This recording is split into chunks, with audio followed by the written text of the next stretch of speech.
नमस्कार, बहुत स्वागत है आप सभी का। आपके साथ मैं पल्लवी रविंद्र सिंह। सीधी तस्वीरें लक्ष्मणगढ़ से दिखाएंगे जहां पर सीएम संबोधित कर रहे हैं, सुनिए आप। यमुना जल की बात कितनी बार रखी है, कितनी बार केंद्र को और हरियाणा की सरकार को पत्र लिखा है। मैं आपसे कहना चाहता हूं, मुझे कोई भी पत्र कांग्रेस सरकार का यमुना जल समझौते का पत्र भी नहीं मिला जो इन्होंने हरियाणा सरकार या केंद्र सरकार से मांग भी की हो। एक पत्र मुझे मिला 1994 का, और वो मिला माननीय भैरव सिंह जी शेखावत साहब का, जो उन्होंने हरियाणा से और केंद्र सरकार से तीनों जिलों को पानी देने की मांग की थी।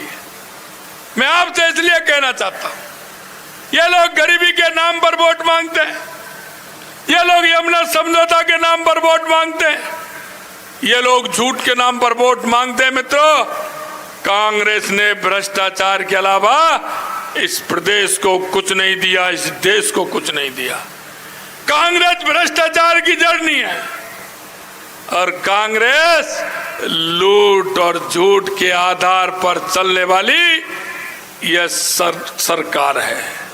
मैं आपसे कहना चाहता हूं, हमने हमारे यशस्वी प्रधानमंत्री नरेंद्र मोदी जी से हमारी बात रखी। उन्होंने हरियाणा के पूर्व मुख्यमंत्री खट्टर साहब को कहा कि राजस्थान के इन 3 जिलों को पानी मिलना चाहिए, समझौता करिए। खट्टर साहब का फोन आया, मैं दिल्ली गया, एक दिन पहले अधिकारियों की बैठक हुई, उन्होंने कहा आपको साथ में हमारी मांग भी माननी पड़ेगी। हमने कहा बताइए, हमें तो पानी चाहिए, आप जो कहेंगे हम मानने को तैयार हैं। उन्होंने कहा कि 3 पाइपलाइन राजस्थान की जाएंगे, तो 1 पाइपलाइन हरियाणा की भी उसमें साथ में ले जाना। मैंने कहा बिल्कुल ले जाएंगे, क्योंकि हमारे राजस्थान के लोग तो वो लोग हैं जो पानी के लिए बावड़ी बनवाते हैं, कुआं खुदवाते हैं, प्याऊ लगवाते हैं। आप हमारे हिस्से का पानी हमें दीजिए, हरियाणा के पानी के लिए हमारे साथ साथ पाइपलाइन डालिए, हमें कोई परेशानी नहीं है। और यह समझौता हमारे खट्टर साहब के माध्यम से, हमारा केंद्र सरकार के माध्यम से, यह यमुना जल का समझौता हमारा पहली बार हमारा यह समझौता हुआ है। मैं आपसे यही कहना चाहता हूं मित्रों, कांग्रेस के लोग आए, उनसे पूछिए। अभी अभी मेरे से कह रहे थे प्रधान का चुनाव, अरे वे कुछ भी कर सकते हैं, और मैं आपको विश्वास दिलाना चाहता हूं, उन्होंने जो गलती की है लक्ष्मणगढ़ की जनता कभी माफ नहीं करेगी। अरे आप मेरे से ज्यादा उनकी होशियारी आप जानते हो, आप जानते हैं। लेकिन मित्रों, मैं एक बात कहना चाहता हूं, क्योंकि मैंने देखा है और आप भी देख लीजिए, जो व्यक्ति होता है ना, जो चालाक होता है, पहले वो घर से बाहर चोरी करना सीखता है, और जब वो घर से बाहर चोरी करता है तो घर वाले बड़े खुश होते हैं।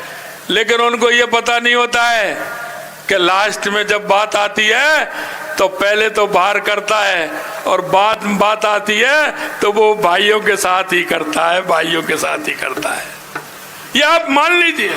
और जो पहले घर में करता है वो धीरे धीरे बाहर करता है। ये तो आदत जैसी पड़ जाती है, वो वैसी आदत होती है। मैं आपसे यही कहना चाहता हूं मित्रों, कि यह भारतीय जनता पार्टी की सरकार है।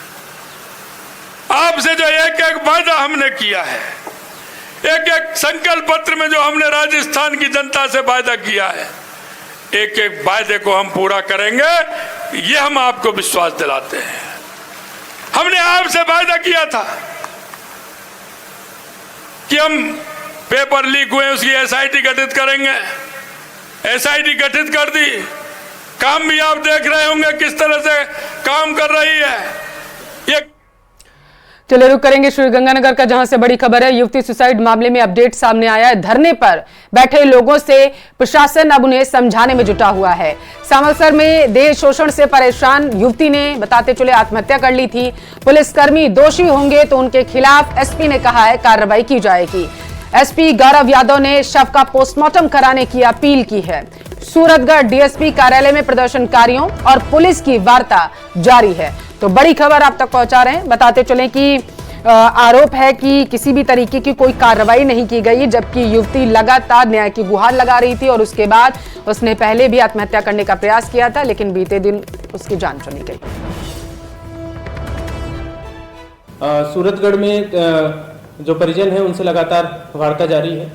उनकी जो डिमांड्स हैं उस पर भी लगातार वार्ता जारी है।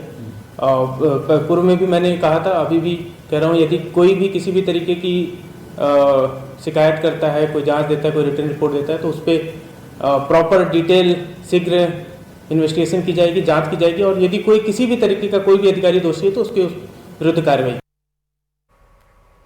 और ज्यादा जानकारी के साथ संवाददाता अशोक टेलीफोन लाइन पर जुड़ चुके हैं। अशोक, निष्पक्ष जांच की परिजन मांग कर रहे हैं, पुलिसकर्मियों ने सिर्फ उन्हें आश्वासन दिया है या फिर जांच आगे बढ़ाई? देखिए, पुलिस प्रशासन के द्वारा लगातार दंडार्थियों से ये समझाइश की जा रही है कि यदि इस पूरे प्रकरण के अंदर कहीं भी कोई भी पुलिस अधिकारी या कार्मिक की कहीं भी कोई लापरवाही साबित होती है तो उसके खिलाफ कड़ी कानूनी कार्रवाई की जाएगी। साथ ही साथ चूंकि जो तीसरा आरोपी फरार था उसको भी देर रात गिरफ्तार कर लिया गया है, तो ऐसे में श्रीगंगानगर पुलिस प्रशासन की ये अपील है दंडार्थियों से कि मृतका के शव का पोस्टमार्टम करवाया जाए ताकि उसके मौत की वास्तविक वजह भी सामने आ सके, साथ ही साथ कानूनी कार्रवाई को भी आगे बढ़ाया जा सके। लेकिन प्रदर्शनकारियों का कहना है कि तीसरा आरोपी तो गिरफ्तार कर लिया, ओके, एक्सेप्टेड, लेकिन जो दोषी पुलिस कार्मिक हैं उनके खिलाफ कड़ी कानूनी कार्रवाई की जाए, 306 के तहत मामला दर्ज किया जाए। इस पूरे प्रकरण को लेकर फिलहाल श्रीगंगानगर के सूरतगढ़ डीएसपी कार्यालय में दोनों पक्षों के बीच में बातचीत चल रही है और देखना ये होगा कि इस बातचीत का रिजल्ट कितनी देर में आश्वासन में क्या कहा जा रहा है पुलिस कर्मियों की तरफ से? देखिए, पुलिसकर्मियों का कहना है कि यदि पुलिसकर्मियों की किसी भी स्तर पर कोई लापरवाही सामने आएगी तो उसके खिलाफ कड़ी कानूनी कार्रवाई की जाएगी। साथ ही साथ पूरे मामले में चूंकि दो को तो तुरंत ही अरेस्ट कर लिया गया था और तीसरा जो फरार आरोपी था उसको भी गिरफ्तार कर लिया गया है। तो उन्होंने कहा कि परिवादिया की तरफ से जो रिपोर्ट दी गई है उसके आधार पर कानून सम्मत कार्रवाई की जाएगी। जी ठीक है, बहुत शुक्रिया अशोक तमाम जानकारी पहुंचाने के लिए। तो युवती सुसाइड मामले से जुड़ी ये अपडेट निकल कर सामने आया। चूरू में पीएम मोदी ने बीजेपी प्रत्याशी देवेंद्र झाझड़िया के समर्थन में चुनावी जनसभा को संबोधित किया। चूरू के पुलिस ग्राउंड में हुई जनसभा में जन सैलाब उमड़ा। इस दौरान पीएम मोदी ने विपक्ष पर जमकर हमला बोला। मोदी मोदी मोदी कि वे भाला भेंट कर आदरणीय प्रधानमंत्री जी का स्वागत करें और भेंट करते हुए यशस्वी प्रधानमंत्री। चूरू ने यह बता दिया है कि 4 जून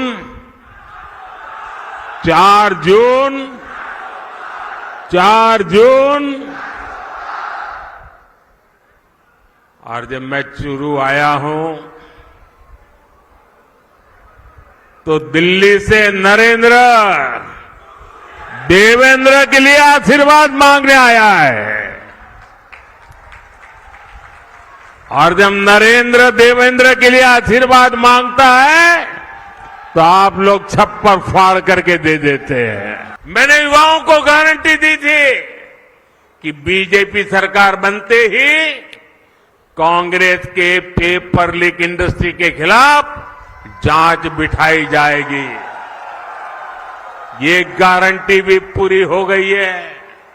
मैंने ये भी गारंटी दी थी कि राजस्थान का मेरा किसान शेखावटी के मेरे लोगों के लिए पानी की समस्या को खत्म किया जाएगा।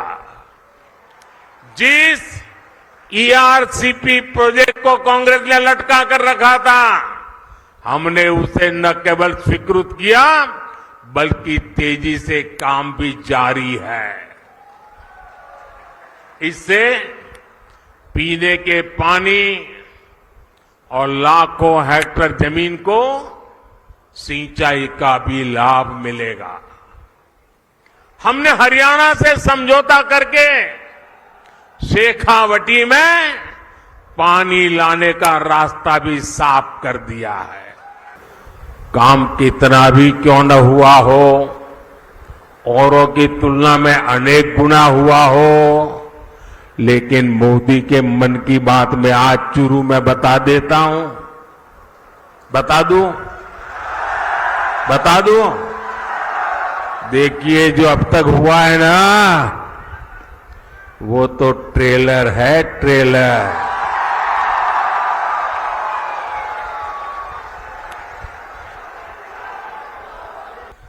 ये जो मोदी ने किया है ना, वो तो एपेटाइजर है, एपेटाइजर। अभी तो पूरी खाने की थाली आधी बाकी है। बहुत कुछ करना है भाइयों, बहुत सारे सपने हैं। हमें देश को बहुत आगे लेके जाना है। और पीएम मोदी का दौसा दौरा जो है वो फाइनल हो चुका है। प्रधानमंत्री मोदी 7 अप्रैल को दौसा आएंगे, ऐसी जानकारी है। दौसा में प्रधानमंत्री का रोड शो होगा। रोड शो को देखते हुए बीजेपी तैयारियों में जुटी हुई है। कलेक्टर एसपी सुरक्षा इंतजामों का जायजा ले रहे हैं। तो बड़ी खबर आप तक पहुंचा रहे हैं, जहां पर 7 अप्रैल को पीएम मोदी दौसा आ रहे हैं, ऐसी जानकारी है। और जिसके बाद जैसे ही पीएम मोदी का ये कार्यक्रम फाइनल हुआ है, तैयारियों का जायजा लेने के लिए प्रशासनिक अधिकारी मौके पर पहुंच रहे हैं।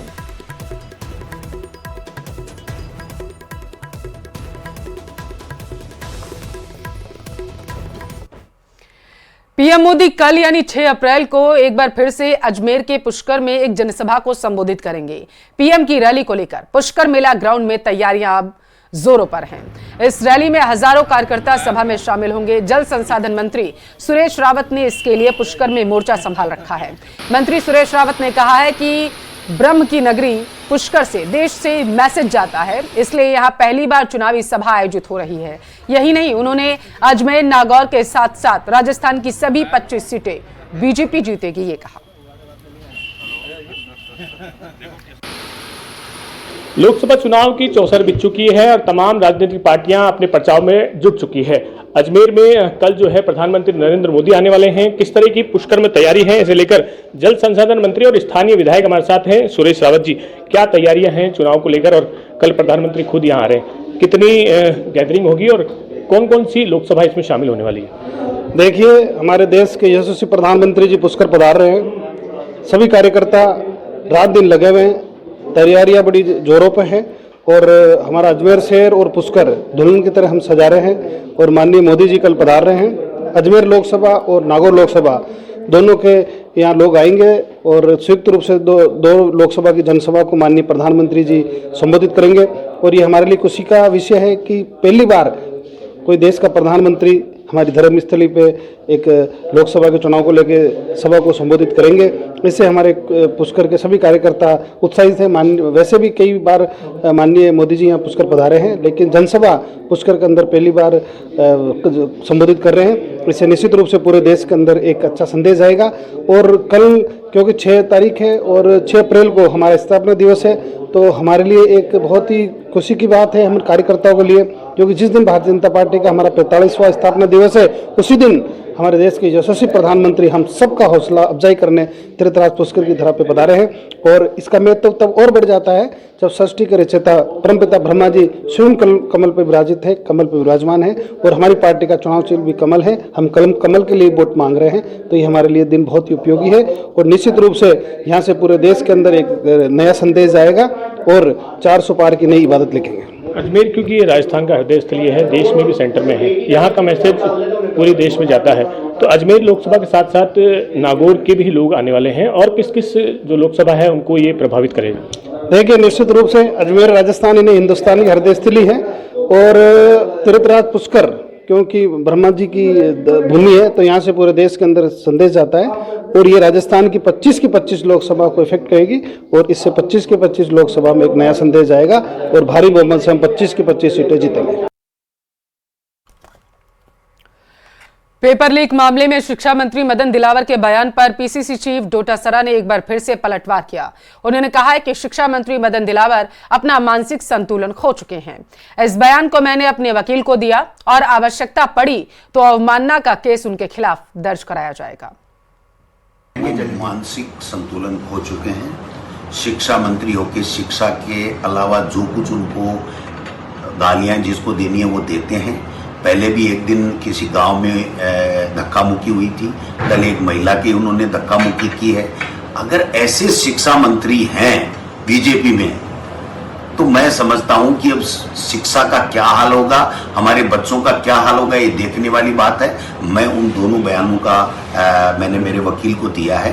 अगर आवश्यकता पड़ी तो हम इनके खिलाफ कोर्ट के अंदर अवमानना का केस भी, मानहानि का केस भी करेंगे।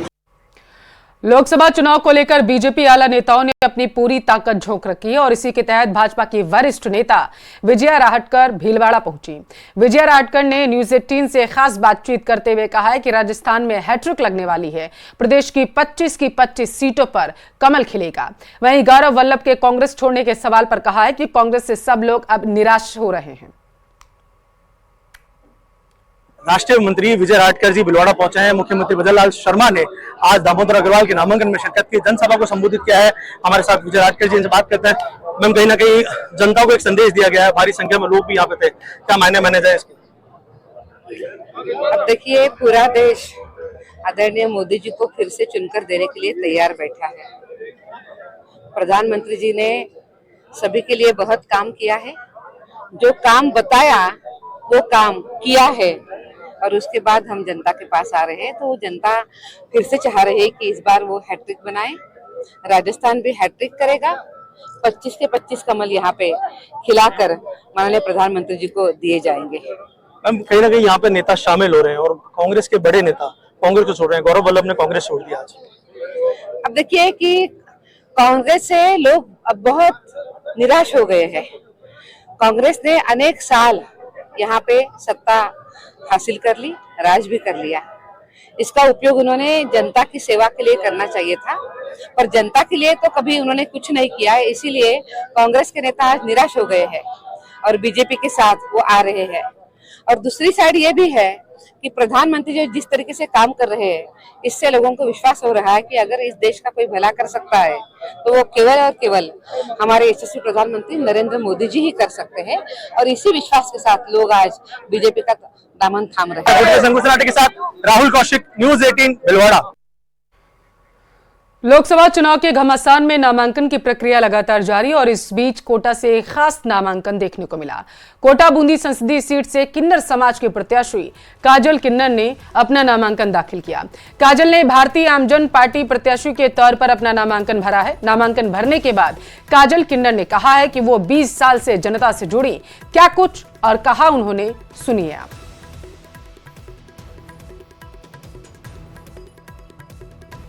बूंदी लोकसभा प्रत्याशी काजल किन्नर, और आज मैंने नामांकन भरा है आके, मुझे बहुत अच्छा लग रहा है। आज लाइफ में पहली बार मैंने नामांकन भरा, मुझे इतनी खुशी हो रही है कि किन्नर भी आगे बढ़ सकते हैं। बांसवाड़ा डूंगरपुर लोकसभा सीट से कांग्रेस प्रत्याशी अरविंद डामोर ने नामांकन अपना दाखिल कर दिया। उन्होंने इस सीट पर हो रहे मुकाबले को त्रिकोणीय बताया। न्यूज 18 से खास बातचीत में उन्होंने कहा है कि बांसवाड़ा डूंगरपुर लोकसभा क्षेत्र में बेरोजगारी सबसे बड़ा मुद्दा।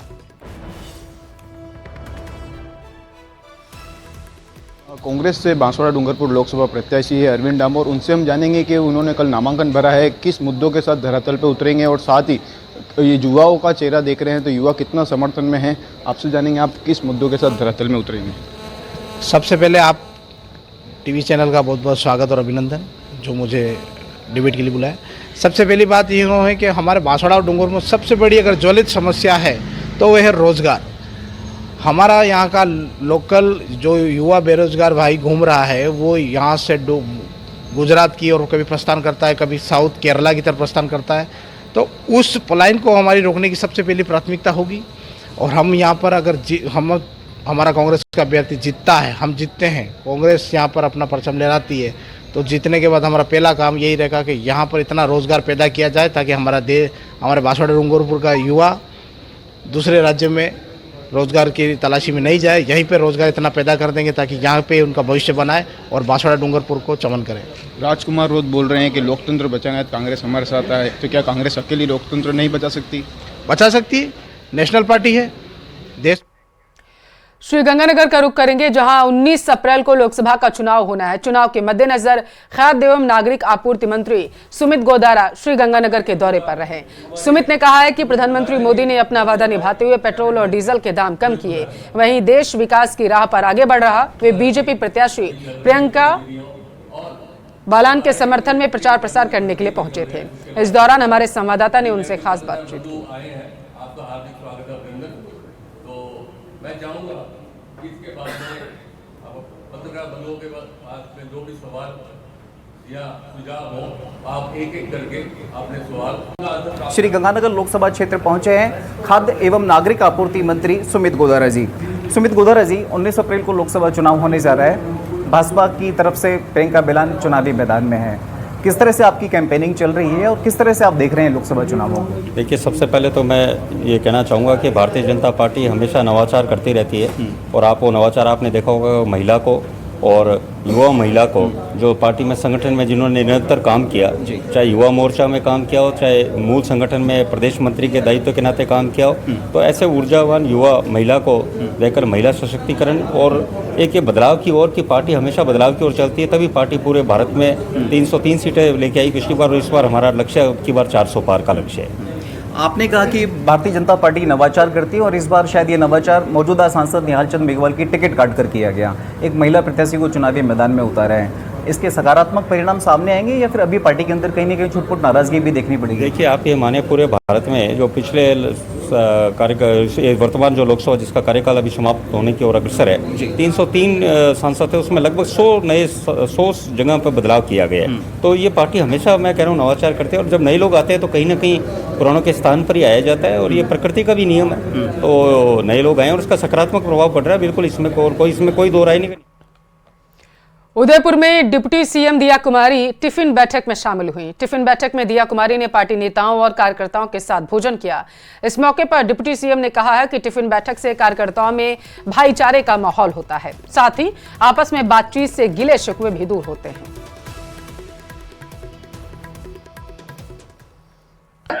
ऐसा है कि सब कार्यकर्ताओं के साथ बैठकर अगर आप भोजन लेते हो और सब अपने अपने घरों से टिफिन लाते हैं तो इससे क्या एक बहुत अच्छा आपका सबसे बातचीत भी हो जाती है और एक साथ जब खाना आप सबके साथ शेयर करती हो तो उसका मजा ही कुछ और होता है। और बहुत सारी ऐसी बातें होती हैं जो अनौपचारिक बातें भी होती हैं और एक वो जो होता है ना संगठन का, एक साथ मिलकर काम करना, एक साथ भोजन लेने से बहुत कुछ ऐसी बातें भी होती हैं जो कई बार आप बैठकों में नहीं बोल सकते या ऑफिशियल बैठकों में नहीं बोल सकते।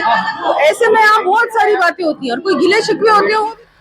लगता है भारत ने पाकिस्तान को उसकी भाषा में जवाब देने की तैयारी कर ली है। दरअसल ब्रिटेन के अखबार द गार्डियन ने अपनी एक रिपोर्ट में दावा किया कि भारत उसके खिलाफ साजिश रचने वाले पाकिस्तान के आतंकवादियों को चुन चुन कर मार रहा और 2020 से लेकर अब तक 20 आतंकियों को मौत की नींद सुला दिया गया और ये भारत की सरहद में हुए हमलों का जवाब है।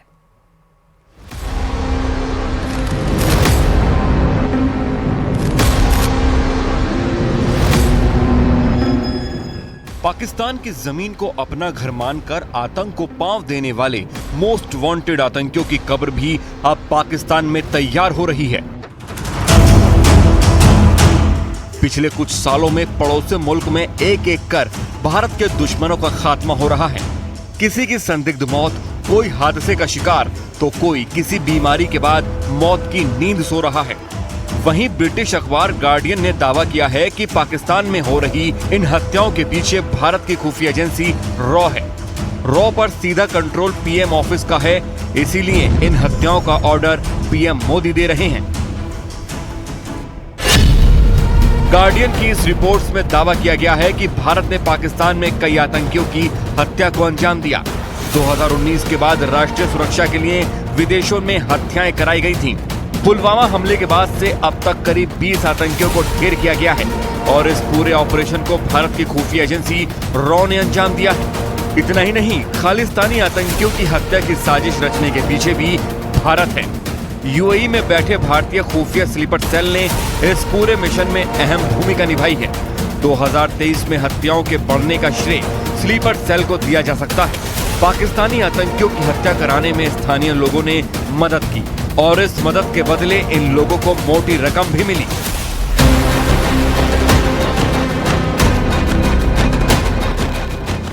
भारत के मोस्ट वांटेड आतंकियों का विदेशी धरती पर मारे जाने का सिलसिला जैश-ए-मोहम्मद आतंकी जहूर मिस्त्री इब्राहिम की हत्या से शुरू हुआ था। इसके बाद 19 सितंबर 2022 को आईएसआई का कुख्यात गुर्गा मोहम्मद लाल नेपाल के काठमांडू में मारा गया। 19 नवंबर 2022 को आतंकी हरविंदर सिंह संधू और रिंदा लाहौर के मिलिट्री हॉस्पिटल में मौत के घाट उतर गया। 20 फरवरी 2023 को बशीर अहमद पीर उर्फ इम्तियाज आलम की रावलपिंडी में हत्या हुई। 27 फरवरी 2023 को सैयद खालिद रजा की कराची में हत्या कर दी गई। 4 मार्च 2023 को पाकिस्तान के खैबर पख्तूनख्वा में सैयर नूर शोलाबार की हत्या हुई। 6 मई 2023 को परमजीत सिंह पंजवार पाकिस्तान में मारा गया। 15 जून 2023 को अवतार सिंह खांडा ब्रिटेन के अस्पताल में मृत पाया गया। 18 जून 2023 को हरदीप सिंह निज्जर की कनाडा के सरे में हत्या हुई। 5 अगस्त 2023 को मुल्ला सरदार हुसैन अरैन की पाकिस्तान में हत्या हो गई। 8 सितंबर 2023 को मोहम्मद रिजाई उर्फ अबू कासिम की गोली मारकर हत्या हो गई। 12 सितंबर को जियाउर रहमान की पाकिस्तान में हत्या की खबर आई। 21 सितंबर 2023 को सुखदूल सिंह उर्फ सुखा दुनेके की कनाडा में हत्या हुई। वहीं 30 सितंबर 2023 को मुफ्ती कैसर फारूकी की दिन दहाड़े हत्या हो गई।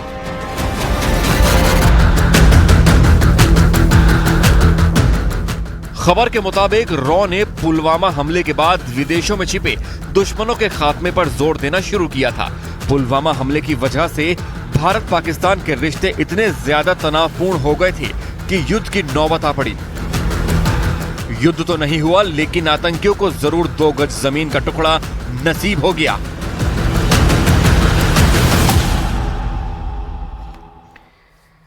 और चलिए इसी के साथ फिलहाल के लिए इस बुलेटिन में बस इतना ही। यहाँ रुकेंगे एक छोटे से ब्रेक के लिए। ब्रेक के उस पार आप देखिए 20 मिनट में 20 खबरें।